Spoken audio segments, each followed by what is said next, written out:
নমঃ পার্বতী পতে হর হর মহাদেব। আমি স্বপ্না, আর আমি আজকে বৃহৎ শিব মহাপুরাণের 11 অধ্যায়ের মেনকার প্রতি ভগবতীর জ্ঞানোপদেশ এবং হরপার্বতীর বিবাহ পাঠ করতে চলেছি। তোমরা সকলে চলে এসো শিব পুরাণের মধুর বাণী শ্রবণ করতে। শ্লোকটি হল: পরায় পররূপায় সর্বোৎকৃষ্টায় তে নমঃ, শিবায় শিবরূপায় প্রণবায় নমো নমঃ। এই শ্লোকটির অনুবাদের আগে আমি 2 দিন পাঠ করেছি, ষষ্ঠ পাঠ অবধি, আর আজকে সপ্তম পাঠ থেকে পাঠ করতে চলেছি।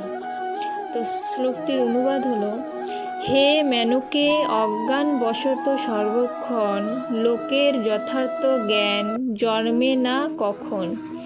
আবার যখন জ্ঞান হইবে উদয়, তখন যথার্থ